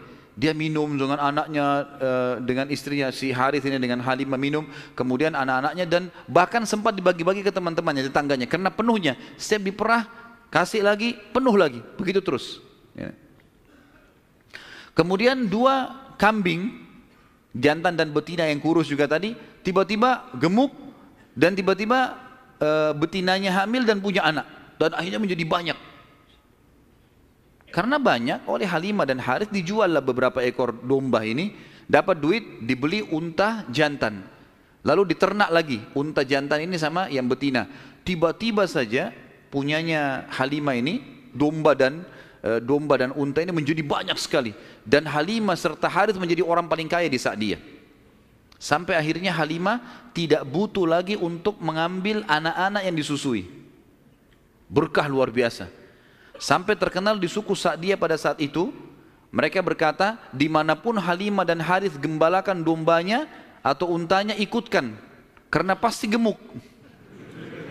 Dan memang betul, kalau ikut digabungkan berdekatan dengan gembalanya mereka, jadi hebat, jadi bagus, jadi subur. Jadi begitu luar biasa berkahnya. Halimah berkata, dinukil dalam buku-buku sejarah tentunya, Muhammad telah tumbuh tidak alami, bukan seperti anak-anak sebayahnya. Pada saat dia umur 2 tahun, perilakunya dan pemahamannya sudah seperti anak 6 tahun. Mudah diberikan penjelasan, tidak suka membuat marah, banyak hal-hal gitu. Saat tiba masa pengembalian, sudah umur 2 tahun, Halimah dan Harith pergi membawa Nabi SAW ke Mekah untuk dikembalikan pada Aminah, tapi mereka memohon-mohon, "Tolonglah hai Aminah, biarkanlah tinggal bersama kami. Anak ini kami akan jaga, lihat sehat Muhammad, gak ada masalah." Karena mereka lihat berkahnya. Dan kami tidak butuh bayaran, gak usah bayar. Muhammad ini waktu datang luar biasa, kejadiannya begini, segala macam. Baiklah, kata Aminah, silahkan. Dibawa, tentu Aminah ini bolak-balik ya, ngelihat anaknya, balik lagi, tapi tinggal di sana. Sampai akhirnya Nabi SAW tinggal di suku Sa'diyah sampai umur 6 tahun. Sampai umur 6 tahun. Nah, di umur 6 tahun ini teman-teman ada kejadian. Waktu Halimah lagi masak, tiba-tiba saja dari kejauhan anaknya lari. Jadi ada anak Halimah laki-laki dan perempuan yang kurang lebih sebaya dengan Nabi SAW. Ada yang lainnya tentu sudah besar-besar. Nah, si laki-laki ini yang lebih tua dari Nabi SAW lari-lari mengatakan, "Wahai ibu, saudaraku dari Quraisy telah dikeroyokin oleh 2 orang. Lihatlah." Maka Halimah ketakutan, keluar dari rumahnya, minta anaknya, "Mana, tunjukin tempatnya." Ditunjukin tempatnya, begitu dilihat ternyata Nabi SAW memang tergeletak di tanah. Lalu Halimah nanya, "Hai Muhammad, apa yang terjadi dengan kau?" Dalam riwayat-riwayat Bukhari itu banyak disebutkan ya, bahwasanya Nabi SAW mengatakan, ya, pada saat itu telah datang kepadaku 2 orang laki-laki yang menjatuhkanku ke tanah, kemudian membelah dadahku dan mengeluarkan sesuatu yang hitam darinya. Lalu kemudian menutupnya kembali. Nabi SAW dengan polos jawabnya gitu. Maka Halimah pun membuka baju Nabi SAW dan menemukan memang ada bekas jahitan. Karena ketakutan, Akhirnya Halimah bersama Harith membawa pulang Nabi SAW ke Mekah. Hai Aminah, ini anakmu, ini masih sehat, ya, utuh, nggak ada apa-apa, ambillah kembali. Aminah kaget, kenapa kalian kembalikan? Dulu kalian yang ngotot mau tahan, kenapa sekarang memohon supaya diambil kembali? Kenapa? Akhirnya kena terdesak, mereka bilang, ada kejadian begini dan begitu. Lalu Aminah mengatakan, apakah kalian mengira bahwasanya anakku ini diganggu oleh syaitan? Tidak mungkin. Karena pada saat aku sedang hamil, aku mimpi ada kalimat yang aku ucapkan, u'idhuhu billahil azim min kulli syarrin wa ainin hasid. Aku berlindung kepada Allah untuk bayi ini dari semua keburukan dan iri dengkinya orang lain. Tapi Halimah dan Harith sudah ketakutan, dikembalikanlah Nabi SAW di umur 6 tahun itu. Di umur 6 tahun ini dia kembali ke pangkuan, Nabi SAW kembali ke pangkuan ibunya Aminah. Tepatnya beberapa bulan setelah kembali, Aminah mengajak Nabi SAW mengunjungi paman-pamannya Aminah di Madinah. Ya, Nabi SAW umur 6 tahun sudah ke Madinah, gitu kan? Tinggal beberapa hari pada saat pulang menuju ke Mekah, tepatnya di wilayah namanya Rabwah. Rabwah sekarang masih ada wilayah itu tentunya. Mungkin kalau tidak salah sekitar 80 sampai 100 km lah dari kota Mekah, kalau saya tidak salah tentunya, ya. Itu Aminah sakit keras dan meninggal di tempat itu dan dikubur di situ. Lalu Nabi SAW dibawa pulang ke Mekah oleh pembantunya Aminah dan diserahkan kepada kakeknya Abdul Muttalib. Dan Abdul Muttalib ini memelihara Nabi SAW dari umur 6 tahun sampai 8 tahun, 2 tahun. Di sini Nabi SAW belajar banyak sekali dari Abdul Muttalib, belajar kepemimpinan. Karena Abdul Muttalib ini pemimpin pada saat itu. Nabi SAW selalu di mana kakeknya, di situ dia. Terutama di majlis di Darun Nadwah. Setiap kali duduk selalu dilihat bagaimana dipecahin masalah. Dan Abdul Muttalib ini memiliki sebuah tempat duduk yang tidak boleh ada orang duduk situ, termasuk anak-anaknya. Paman-paman Nabi SAW semua tidak boleh duduk. Tapi Nabi SAW setiap hari kalau datang lebih dulu dari kakeknya, dia duduk di kursi situ. Umur 8 tahun. Setiap kali paman-pamannya usir, dia suruh pindahin karena dianggap anak kecil. Nabi SAW mengeluh sama kakeknya. Ini paman-paman saya larang saya. Maka Abdul Muttalib mengatakan, jangan larang anak ini, biarkan dia duduk di sini. Yang lain tidak boleh kecuali dia. Maka kata ahli sejarah, Nabi SAW belajar banyak sekali hal, diantaranya bagaimana dia menjadi tokoh masyarakat. Baru 6 sampai 8 tahun ya. Di umur 8 tahun meninggallah Abdul Muttalib, kakek Nabi SAW. Kemudian diambil alih dan dipelihara oleh pamannya Abu Talib. Dan Abu Talib memelihara Nabi SAW dari umur 8 tahun sampai Nabi SAW mandiri. Sebenarnya tinggal serumah dengan Abu Talib sampai menikah, sampai umur 25 tahun. Tapi Nabi SAW waktu itu mulai 8 tahun, karena Abu Talib ini pamannya orang miskin, maka beliau pun akhirnya niat ingin membantu. Abu Talib seringkali dititipkan amanah gembalaan domba oleh masyarakat Mekah. Maka Nabi SAW pun mengambil alih dan memelihara domba-domba itu, datang ke padang pasir, digembalakan. Dan ini teman-teman sekalian perlu digarisbawahi, memang semua nabi-nabi dengan hikmah Allah memang dibuat atau di awal-awal umur mereka sebelum dinobatkan jadi nabi mengembala domba. Kata Nabi SAW, tidak ada seorang nabi pun kecuali menjadi pengembala domba sebelum masa penobatan.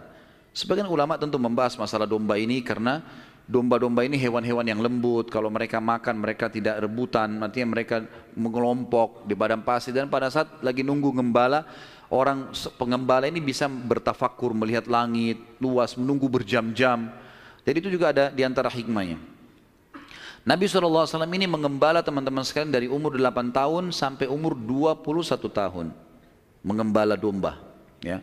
Ini umur di mana Nabi SAW pada saat itu mengembala atau menjaga gembalaan ini. Tentu di atas umur 21 tahun, baginda Nabi SAW sudah mulai terjun ke bisnis. Sudah mulai terjun ke bisnis, meninggalkan gembala domba, kemudian mulai berusaha. Di antara yang dilakukan oleh Nabi SAW adalah membeli beberapa produk di pasar Ukaz, pasar khasnya orang Mekah. Ya. Kalau yang saya pernah kumpulkan informasi, kalau tidak salah memang lokasinya di pasar Seng dulu itu. Tapi sekarang pasar Senen juga sudah dihancurin ya.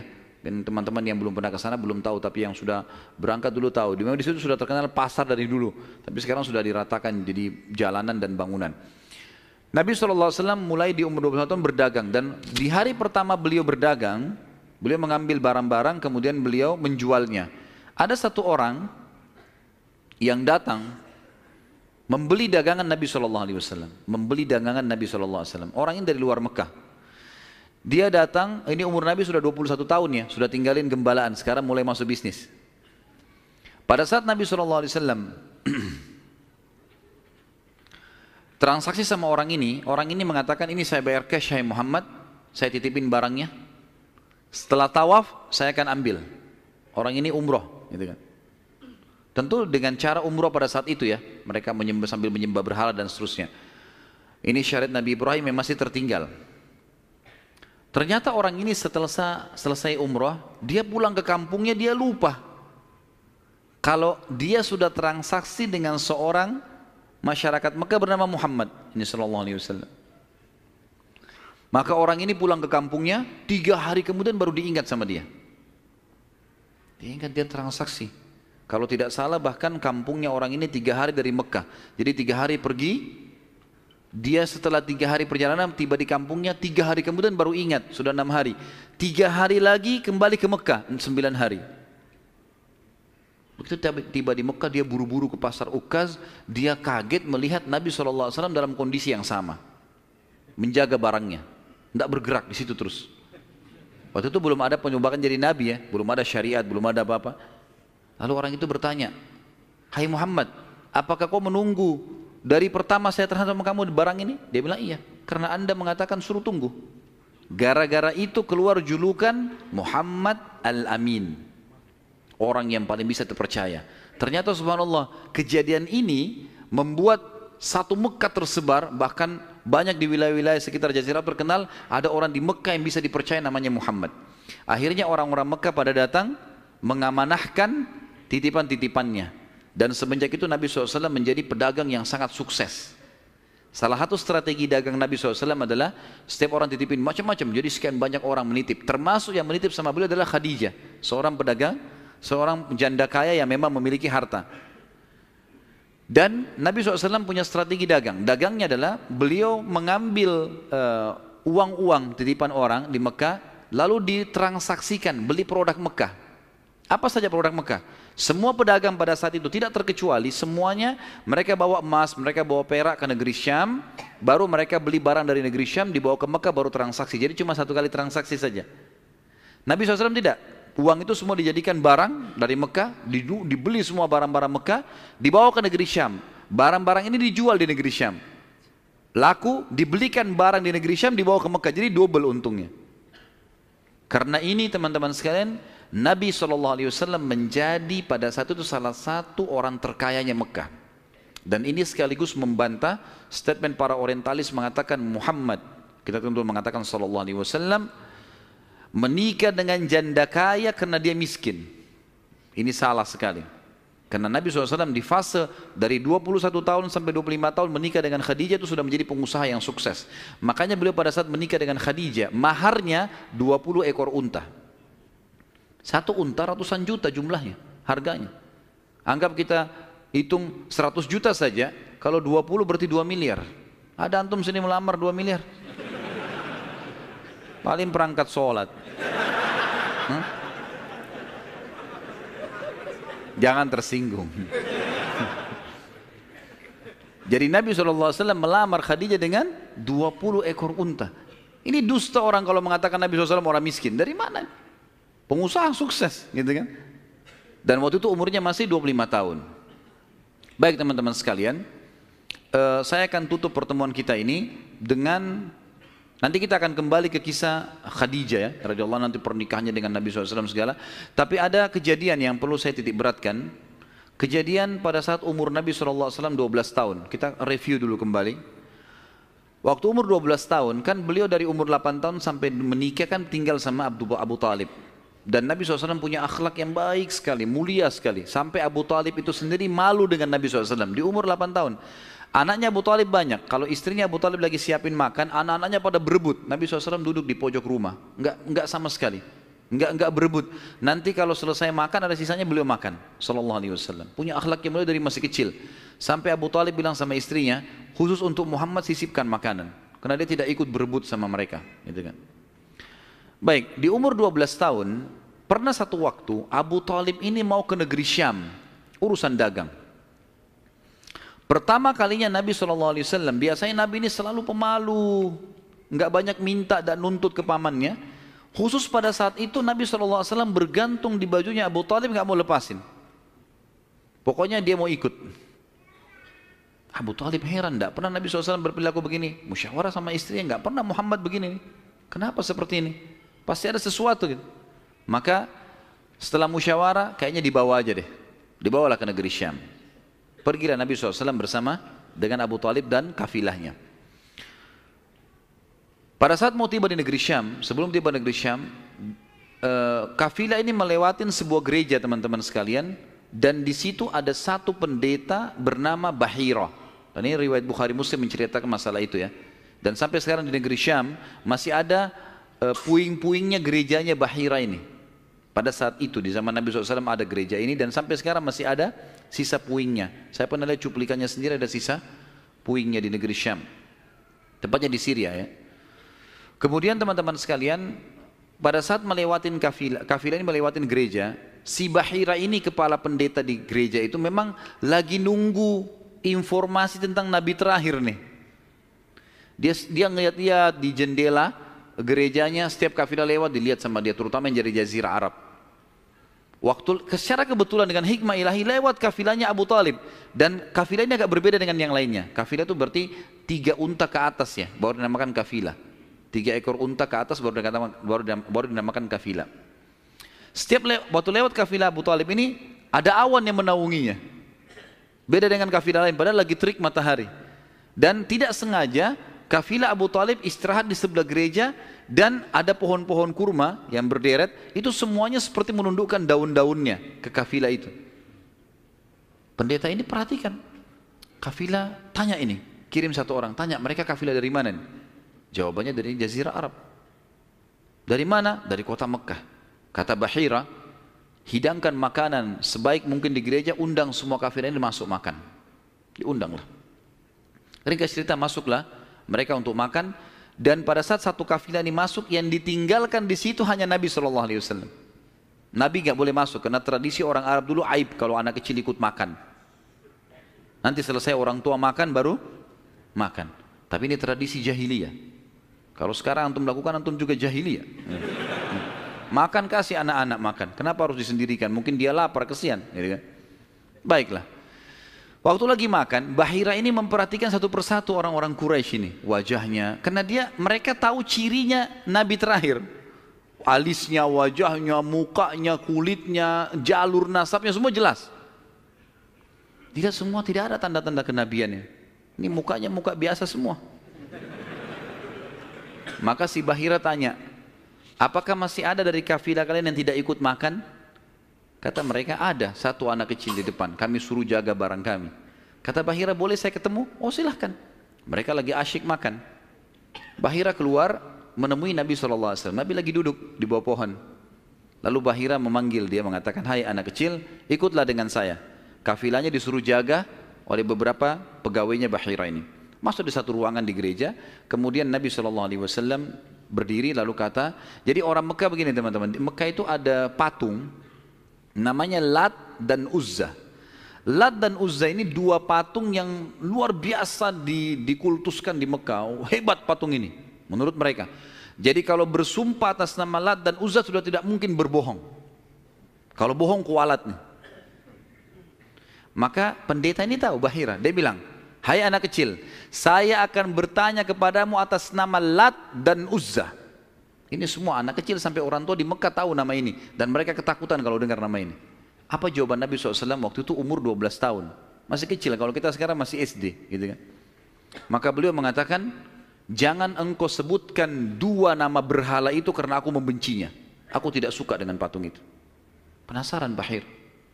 Diperhatikan wajahnya, alisnya, matanya Nabi SAW. Perlu teman-teman tahu ya, ciri fisik Nabi SAW itu luar biasa. Tersebutkan secara rinci di Taurat dan Injil. Allah mengatakan dalam Al-Quran, A'udzubillahi minasyaitonirrajim, ya'rifunahu kama ya'rifuna abna'ahum.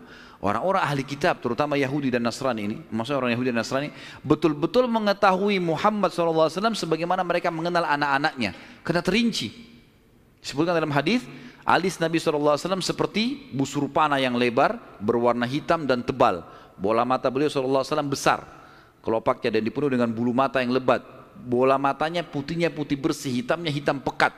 Hidungnya yang mancung, bibir, dahi dan pipi yang setara dengan wajah, tidak oval dan juga tidak bulat, gitu kan. Kulitnya sangat putih sampai Nabi SAW pipinya kemerah-merahan. Jadi sangat tampan, luar biasa. Sampai ahli hadis mengatakan kalau Yusuf alaihissalam diberikan sepertiga kegagahan dunia, maka Nabi SAW memberikan seluruh kegagahan dunia. Tidak pernah ada orang melihat Nabi SAW tidak suka. Manusia terbaik, pilihan, paling sempurna nasabnya, paling sempurna ilmunya, fisiknya, segala-galanya. Bahira memperhatikan Nabi SAW, ini semua ciri yang disebutkan dalam Injil ada. Dia masih bimbang, dia ingin buktikan satu hal. Apa itu? Dalam Taurat dan Injil juga disebutkan Nabi, setiap Nabi itu punya tanda kenabian.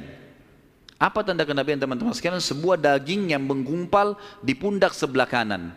Dan daging itu berwarna merah kehitam-hitaman dan dimiliki dengan atau memiliki bulu yang lebat. Maka Bahira berkata, hai anak kecil, apa kau izinkan saya untuk melihat punggungmu? Dia mengatakan, iya silakan. Dibukalah oleh Nabi SAW. Begitu dia lihat tanda itu, lalu Bahira menciumnya dan mengatakan, kaulah orangnya. Tapi garis bawah satu hal ya, tanda ini tanda kenabian. Sudah selesai dengan Nabi Muhammad SAW. Jadi kalau di punggung antum ada dusta semua itu. Tidak ada hubungannya sama Nabi. Loh ya, karena banyak orang yang ngaku-ngaku Nabi nih. Kata Nabi SAW akan datang 50 dajjal, pendusta. Setelah aku meninggal, mengaku semuanya Nabi. Mereka semua pendusta, aku penutup para Nabi dan Rasul, gitu kan. Karena ada orang mengaku gitu. Jadi ini khas untuk Nabi-Nabi dan sudah ditutup dengan Nabi Muhammad SAW. Sudah habis ceritanya. Nah, jadi kalau ada yang gumpal-gumpal tuh daging numpang aja. Pada saat itu, Bahira pun membawa Nabi SAW masuk ke dalam ruangan makan lalu berkata, siapa walinya anak ini? Wali, ya. Siapa walinya anak ini? Kata Abu Talib, saya ayahnya. Abu Talib berkata, pamannya. Kata Bahira, tidak mungkin kau ayahnya. Anak ini mati ayahnya waktu dia masih 6 bulan di perut ibunya. Pendeta di negeri Syam tahu.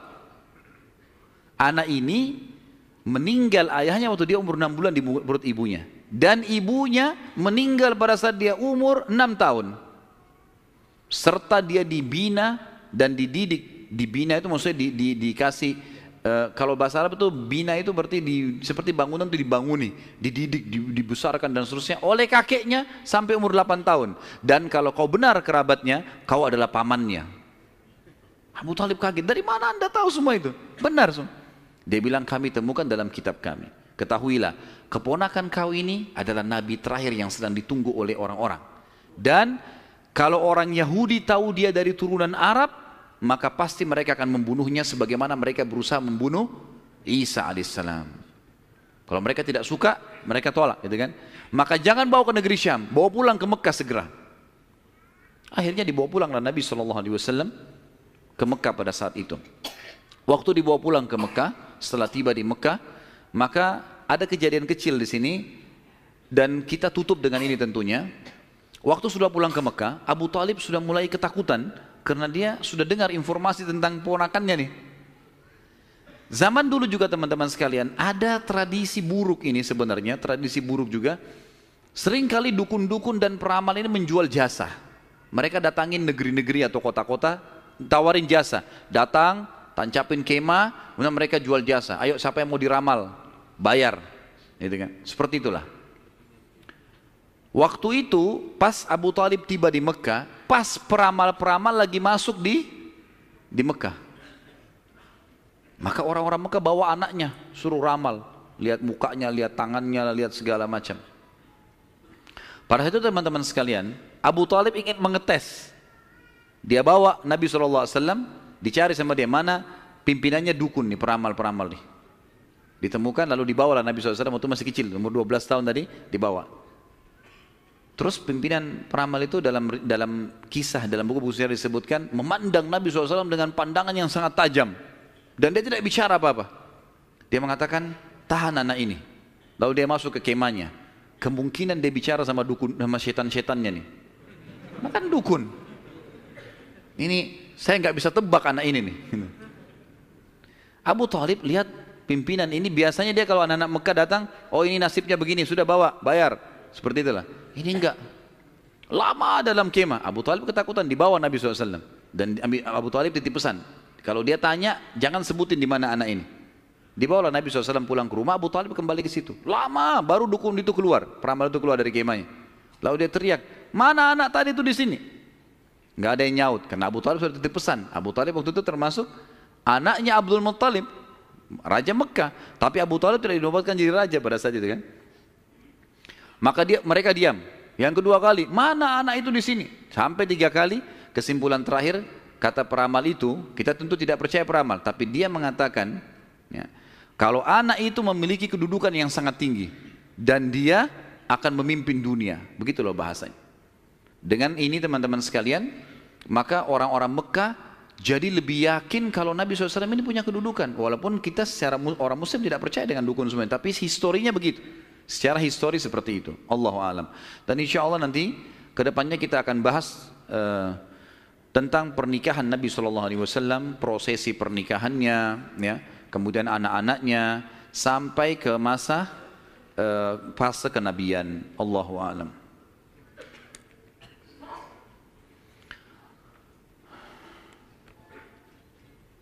Saya akan baca pertanyaan dan saya berharap pertanyaan sesuai dengan tema teman-teman sekalian.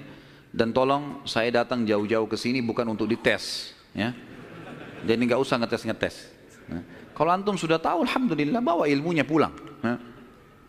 Jadi tanya yang tidak mengerti. Kalau sudah ngerti nggak usah tanya. Ya. Apakah riwayat yang mengatakan bahwa Hamzah radhiyallahu anhu seumuran dengan Rasulullah SAW itu salah? Karena dari riwayat yang antum ceritakan, Hamzah lebih tua dari Abdullah. Mohon penjelasan riwayat-riwayatnya. Yang dimaksud dalam riwayat Nabi SAW sebaya, bukan seumur dengan Hamzah. Sebaya, orang-orang Arab itu membahasakan sebaya itu seperti orang yang setara postur tubuhnya, ya, dekat paras wajahnya. Jadi bukan masalah umur. Karena jelas sekali anak Abu Talib, Abdul Muttalib yang paling musuh Abdullah. Hamzah kakaknya memang, kakak Abdullah, gitu kan. Ya itu dimaksud dengan sebaya. Makanya waktu Hamzah terbunuh di perang Uhud itu memang diceritakan sudah tua, gitu kan? Radhiyallahu anhum. Kalau Nasrani dulu beriman, tapi kok sekarang tidak beriman kepada Allah? Tanya mereka. Kenapa tanya saya? Hah? Salah pertanyaan ini. Kenapa sekarang tidak beriman kan gitu? Baiklah, saya berikan gambaran saja, mudah-mudahan masuk. Orang-orang Nasrani, di antara tafsir Al-Fatihah yang disebutkan oleh Ibnu Abbas radhiyallahu anhuma, ghairil maghdubi alaihim waladdallin, bukan orang-orang yang kau murkahi ya Allah dan bukan orang-orang yang sesat. Kata Ibnu Abbas, ini Ibnu Abbas hibr ummah, ini ulamanya, sahabat, terutama dalam ilmu tafsir, gitu kan? Beliau mengatakan maghdubi alaihim, orang yang dimurkai adalah Yahudi. Dhalin, sesat adalah orang-orang Nasrani. Lalu dirincikanlah. Kenapa Allah murka dengan orang Yahudi? Karena Yahudi tahu betul kebenaran Islam, tapi mereka nolak. Dan bukan cuma Nabi Muhammad SAW, mereka sudah menolak Nabi Isa sebelumnya. Padahal alasannya mereka nolak sekarang masuk Islam karena mereka bilang Nabi terakhir dari Bani Israel, bukan dari Arab. Karena Arab kami nggak mau. Tapi ini dusta. Karena Nabi Isa sebelumnya sudah dari Bani Israel, tapi mereka tidak mau imani. Jadi dusta saja gitu. Maka Ibnu Abbas mengatakan maghdubi alaihim orang-orang Yahudi. Kemudian Nasrani dhalin, Yahudi tahu kebenaran tidak mau diikuti maka Allah murka. Dhalin adalah sesat. Sesat kenapa? Sesat maksudnya apa? Orang sesat jalan berarti dia tidak punya ilmu kan gitu.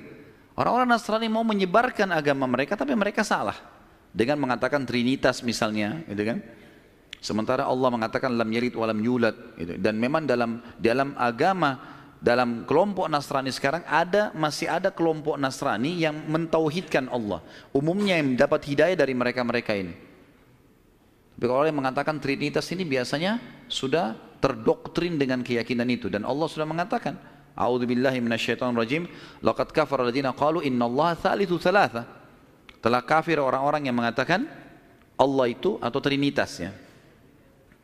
Saya sarankan teman-teman, saran saya ya, tentu saya tidak kenal orang ini, tapi saya sendiri melihat cuplikan di YouTube yang disampaikan benar.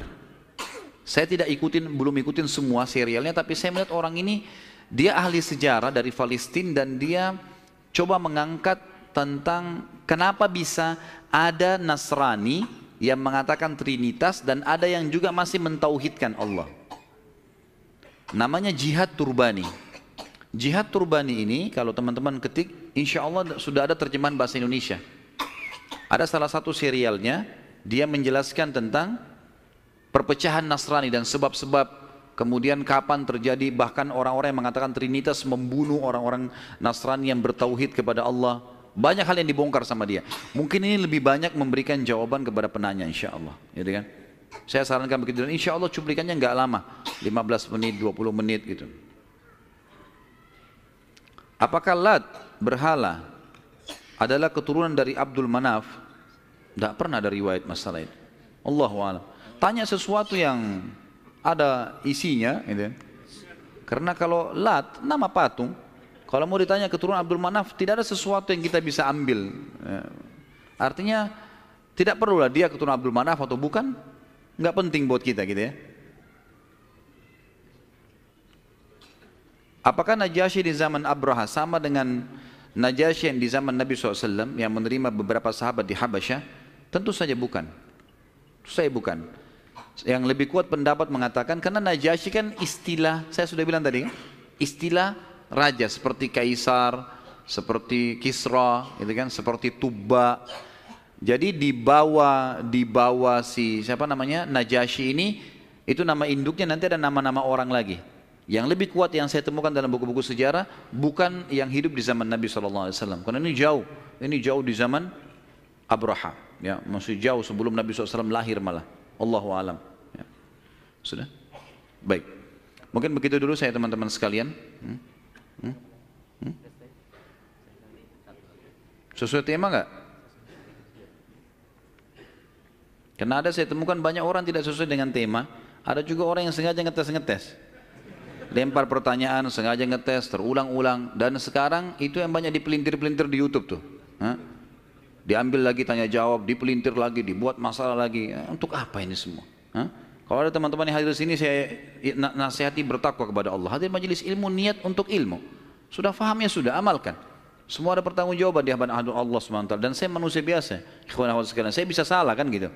Tapi kesalahan saya untuk dinasihati, bukan untuk dijadikan masalah, karena semua orang salah kan. Sahabat saja punya pendapat dua kadang-kadang. Imam Syafi'i pernah punya pendapat lama dan pendapat baru. Bukan sesuatu yang manusia bisa salah gitu kan. Imam Abu Hanifah, Imam Ahmad, 4 imam mazhab ini mereka punya pendapat lama dan pendapat baru. Kadang-kadang diperbaiki dengan pendapat yang baru karena dulu pernah keliru. Wajar saja. Kadang-kadang kita salah mengucapin sesuatu, mungkin kesalahan kedangkalan ilmu atau mungkin kesalahan menyebutkan. Maka ini harus lebih hati-hati teman-teman sekalian.